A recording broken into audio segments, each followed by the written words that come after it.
Hi traders, this is Taylor from thetradinganalyst.com, where you can enjoy all of the member-only features like the live chat room, educational videos, and the real-time option and stock alerts. So we're going to take a look at the S&P 500 really quick here. I just want to point it out a pattern that we have here. I'm not predicting anything, I'm just pointing out this pattern and the levels of resistance and support. So we've got the previous all-time highs up here, about 212, 213 at resistance right here. We have the previous peaks over here, here, here. So definitely some heavy resistance in that area up here. Another pattern that I want to point out is we've got this rising wedge pattern here, okay? Now, rising wedge pattern, it is a bearish pattern, but that's only if it breaks to the downside, okay? So right now, while it is a rising wedge, it needs to be confirmed by breaking outside of the pattern, okay? We've got this really steep rise on the S&P 500, and I do think that it may need to digest some of this move and consolidate, at the very least, do some consolidating. Now, again, this theory would be invalidated if we do end up breaking over this 212, 213 level. I think that if we do break over that level, we're going to see a massive upturn, just because when you break out to new all-time highs, you know, that's a very bullish move, okay, regardless if it's a stock or an ETF.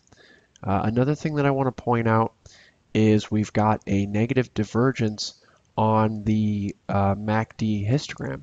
You see the histogram has been making lower highs the whole way up that the S&P 500 has been going up. Now, I just want to remind you guys that the most important thing is price action. Okay, so we can break over this level to new all-time highs, even with MACD negative diverging. Okay, so I just want to kind of point this out so that you're aware of it. Okay, so that you're not surprised by any kind of move. So it would make sense to consolidate at the very least at this level. Okay, because it is major resistance.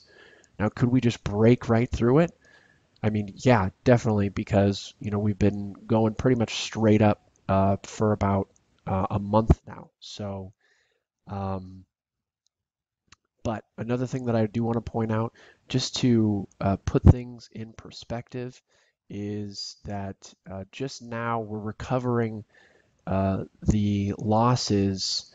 It took us about 2.5 months to recover the damage to the chart that it only took 4 or 5 days to do. Okay, so 4 or 5 days of damage, and now we're finally repaired from that damage after 2.5 months. Okay, so just to kind of point that out.